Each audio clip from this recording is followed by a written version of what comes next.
Study Session 2, The Evolving International System. Introduction. In the previous study session, we examined the difference between international relations and international politics. Theoretical approaches to international politics was also viewed. In this study session, we will examine the evolution of international system and its impacts on international politics. Learning outcomes. When you have studied this study session, you should be able to present state as a unit of international system, point out the changes in international system, and discuss the structure of power in the international system from the 18th century to the present time. State as a unit of international system. Let's first examine what a system is. A system is a set of organs or structures that cooperatively work together to a desired end. In trying to understand the evolution of international system, it is important to first understand the concept of a system. A system is an assemblage of units, objects or parts united by some form of regular interactions. Systems are essential to the physical and biological sciences.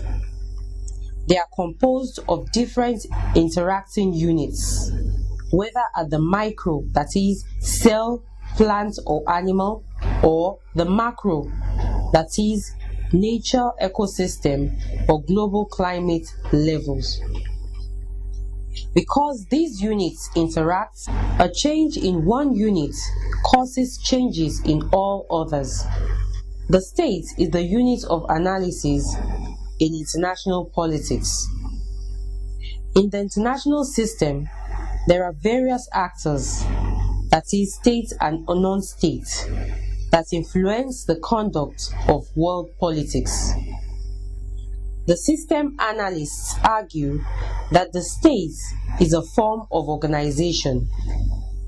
Indeed, events in the world happen through the state in conjunction with non-state actors. On the other hand, states' actions and inactions are predicated on the decision maker's perception. Thus, the individual decision makers act on behalf of the state. For example, you must note that foreign policy of a state is executed and formulated by these individuals.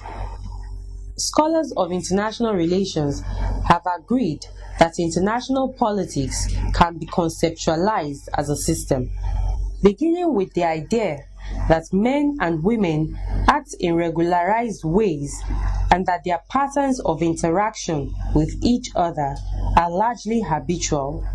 Both realists and behavioralists made the conceptual leap that international politics is a system whose major actors are individual states.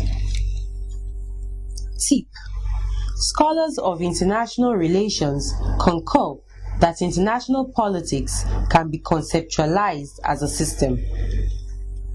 Nature of international system. There have been numerous global and regional international systems, with some scholars dating them back to the southern Mesopotamian region of Babylon, in what is now known as Iraq, some 7,500 years ago. This is according to Rook in 2006. However, the Peace Treaty of Westphalia in 1648 marked the birth of the modern international system. At the establishment of the state, the international system was confronted with nationalism, sovereignty, balance of power, security dilemma, among others. However, the domination and shaping of the international system by the West was an important characteristic of the 18th and 19th centuries. Somewhat earlier, the growth of European power had enabled Great Britain, France, and other European countries to move quickly outward and take control of North and South America and some part of Asia.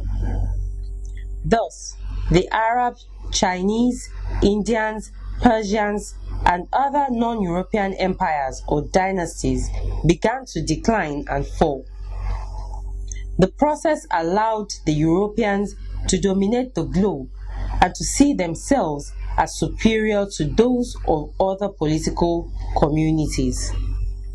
Hint: industrialization and associated advances in weaponry and other technology had a profound impact on world politics.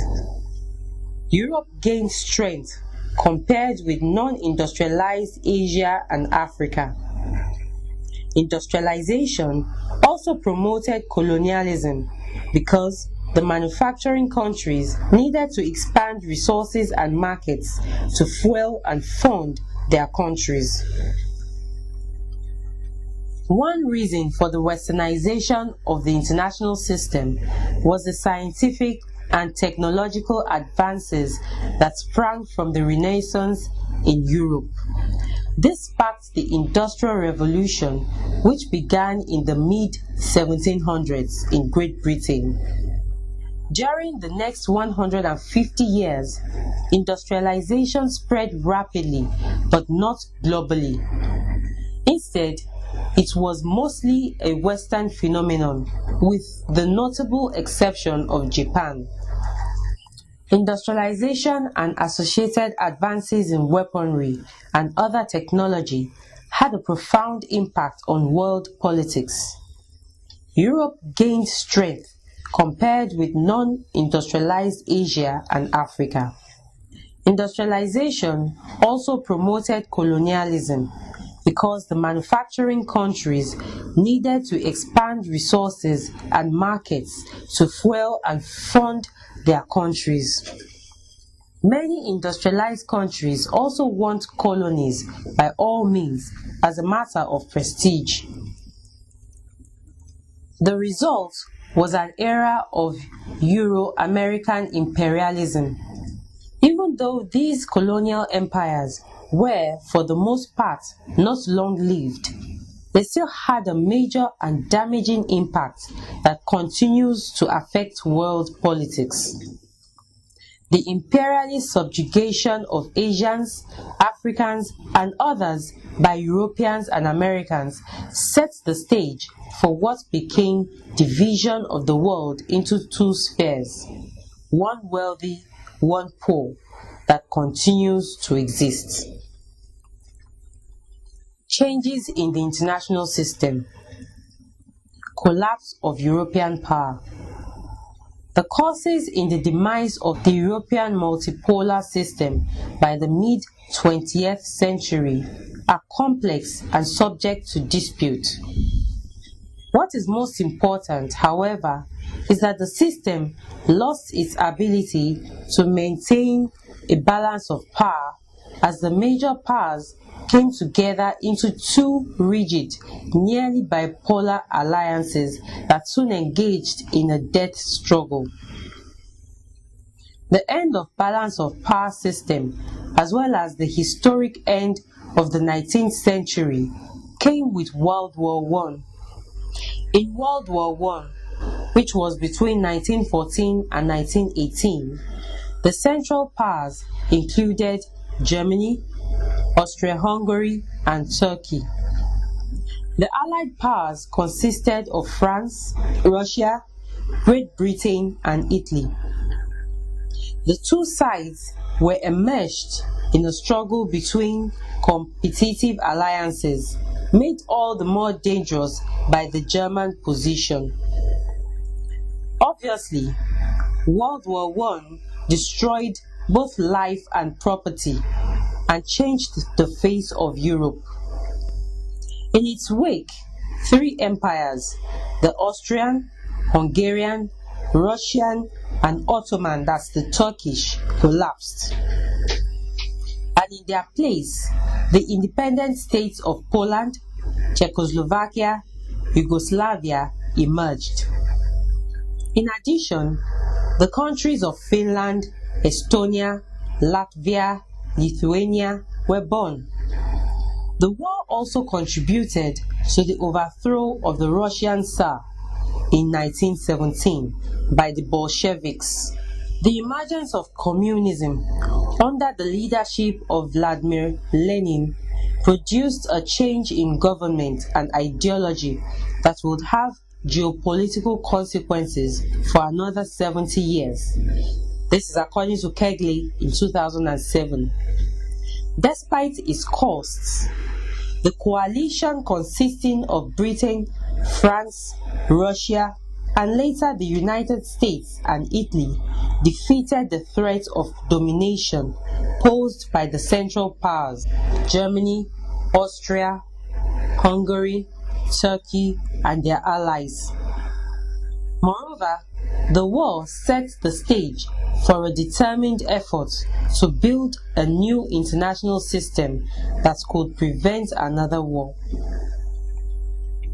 World War II and multipolar system.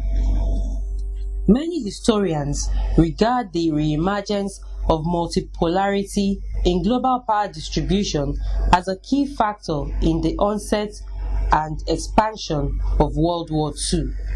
Let us now look closely for the underlying causes of World War II. First, the collapse of the international economic system during the 1930s contributed to the war. Great Britain found itself unequal to the leadership and regulatory roles it performed in the world political economy before World War I. Hint: the reemergence of multipolarity in the global power distribution is a key factor in the onset and expansion of World War II. Although the United States was the logical successor, its refusal to exercise leadership hastened the war. Calvo-Coresi, Wintz, and Pritchard have put this phenomenon in clear perspective. The Depression of 1929 to 1931 was followed in 1933 by a World Monetary and Economic Conference whose failures, engineered by the United States, deepened the gloom, accelerated nationalist trade protectionism, and promoted revolution.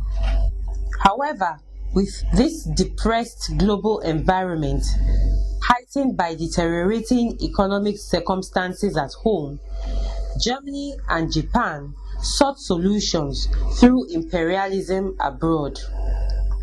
Similarly, the League of Nations' failure to mount a collective response to the acts of aggression symbolized the weak institutional barriers to war. When Germany withdrew from the League of Nations in 1933, followed by Italy in 1937, war clouds gathered, and the League of Nations was powerless to dispel them.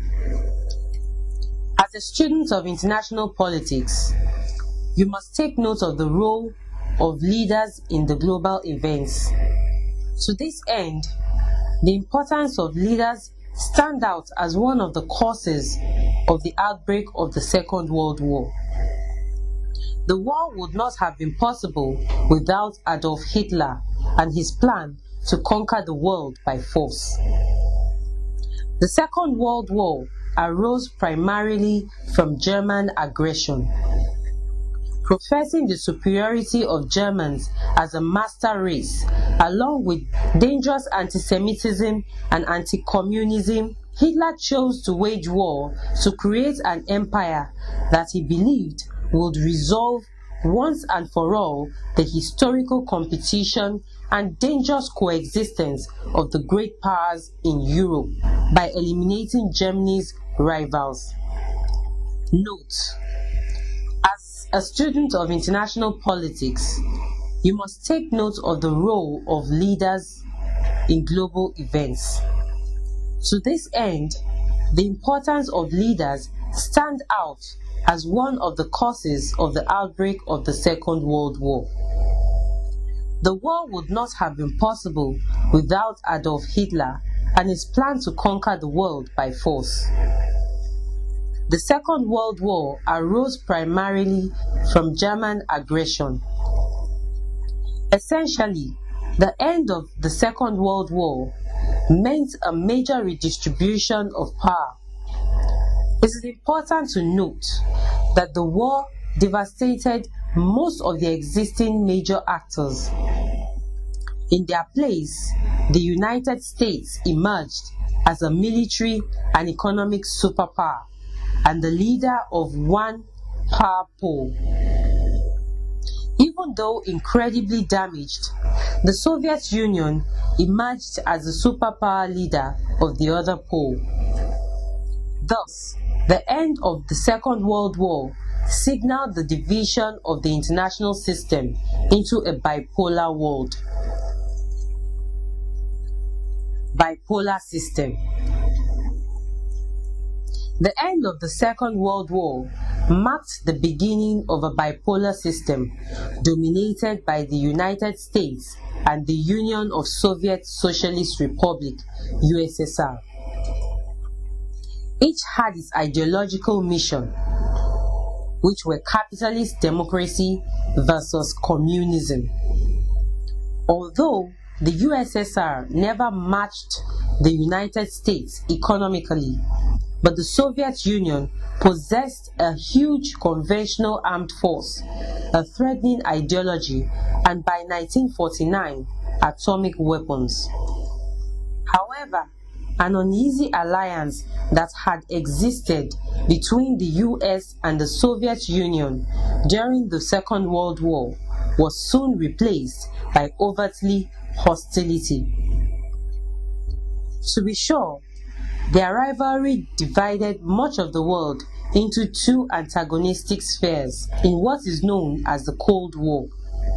The underlying causes of the Cold War have been a subject of debate among intellectuals.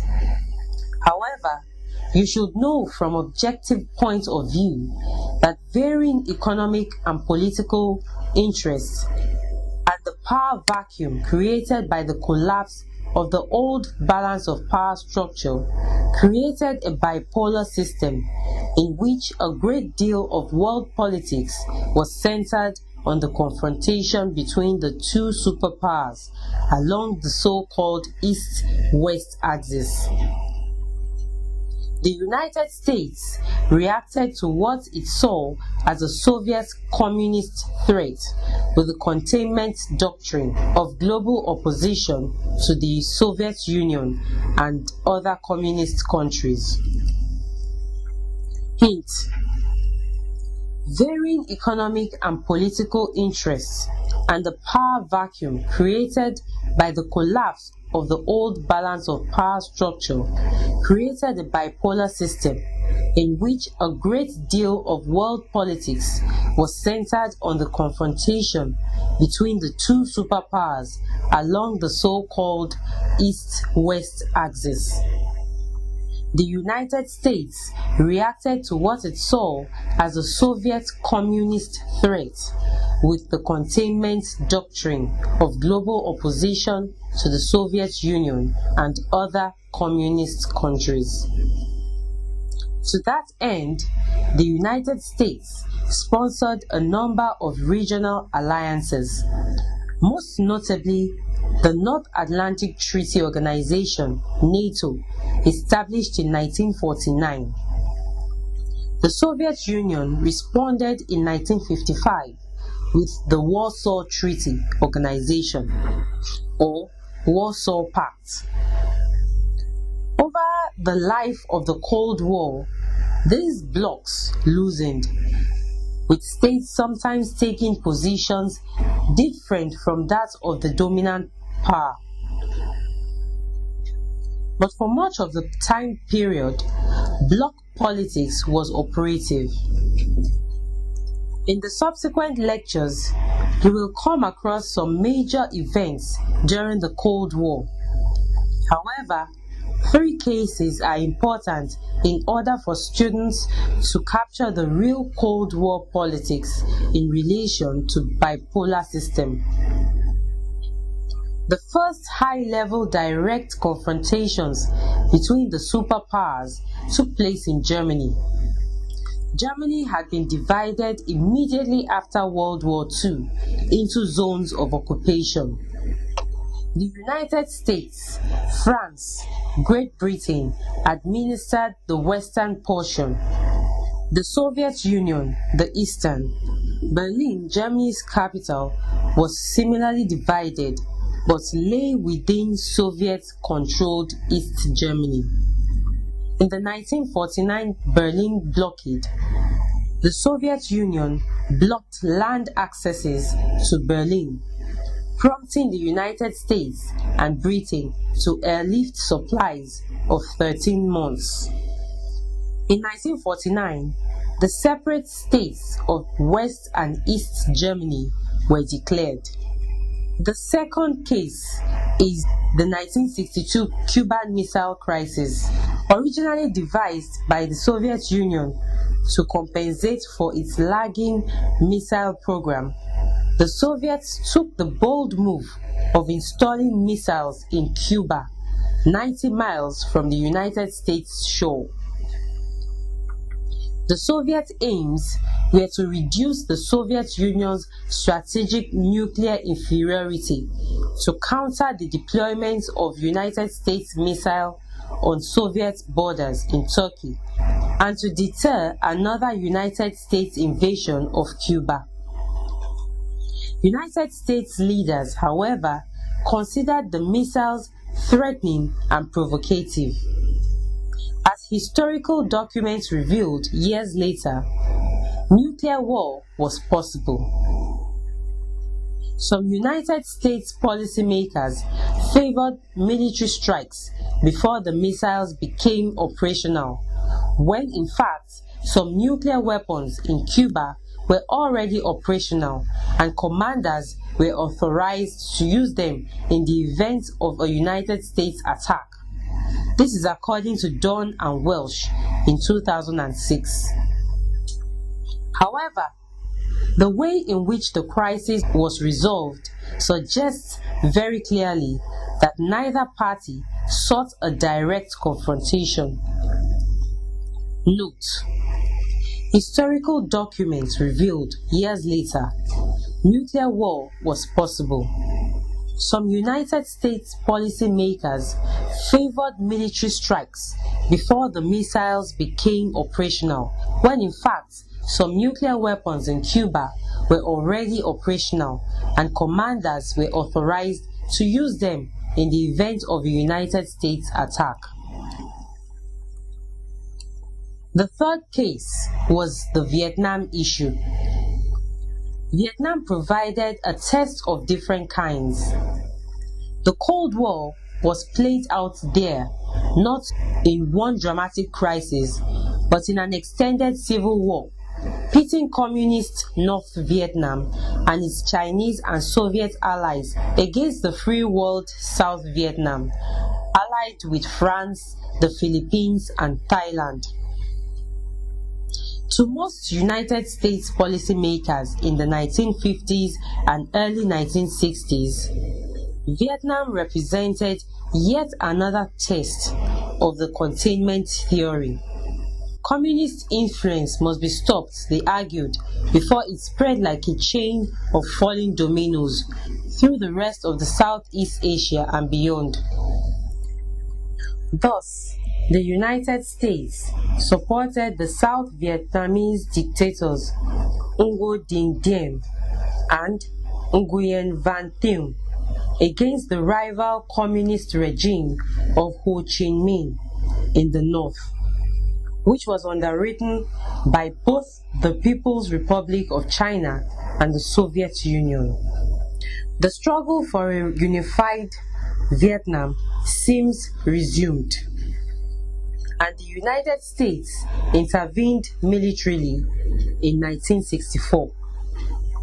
The war quickly became a trauma for Americans.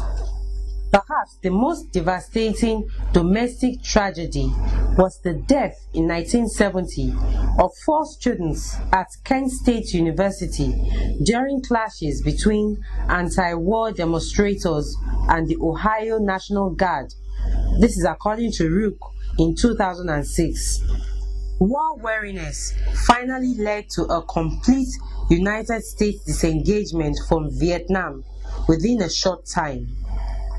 Both forces triumphed and Vietnam was unified in 1975. Tip: the Cold War was played out there not in one dramatic crisis but in an extended civil war. Basically, Vietnam caused a number of important changes in United States attitudes. One was increased resistance to the Cold War urge to fight communism everywhere.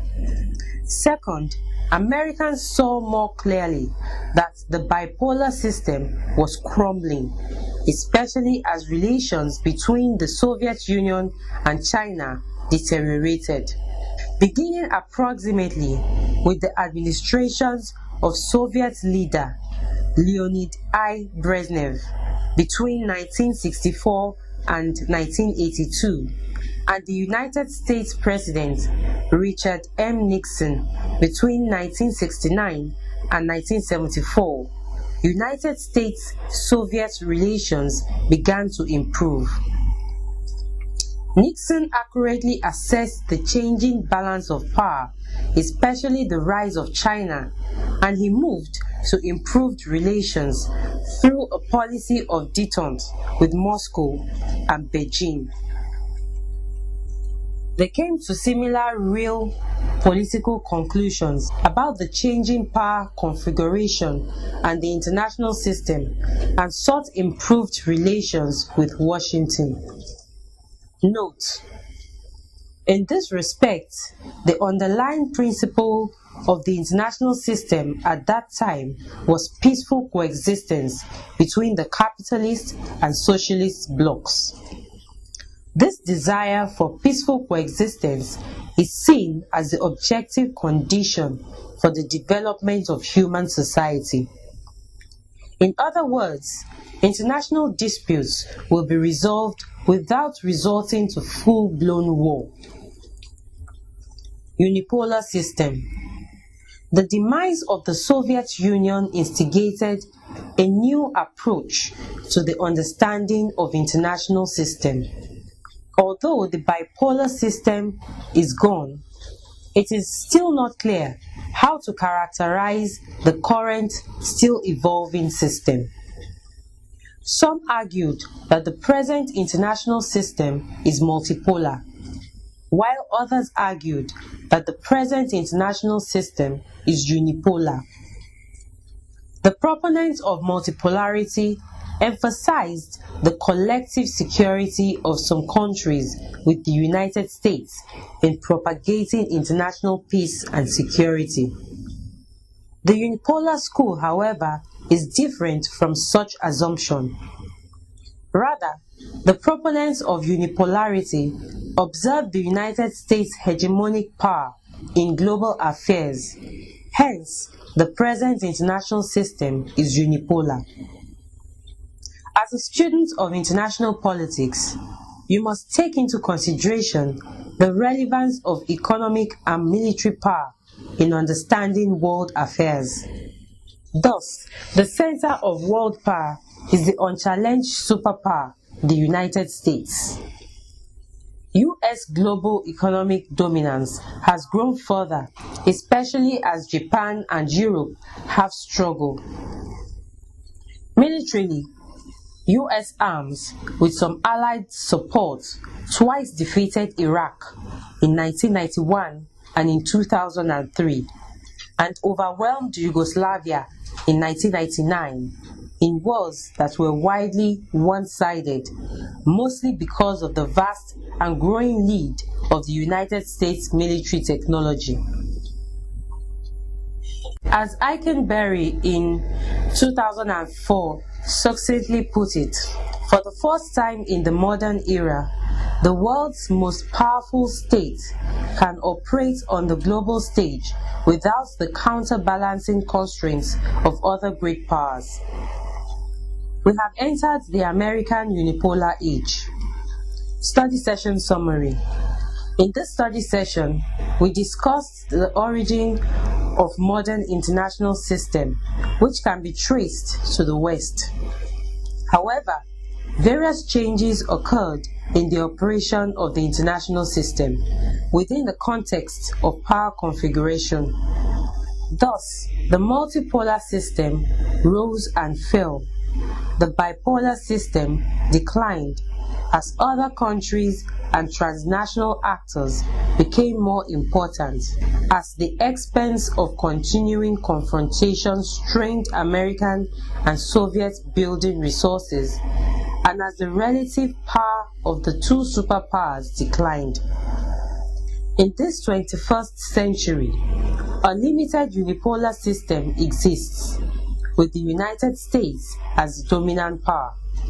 End of study session 2. Thanks for listening.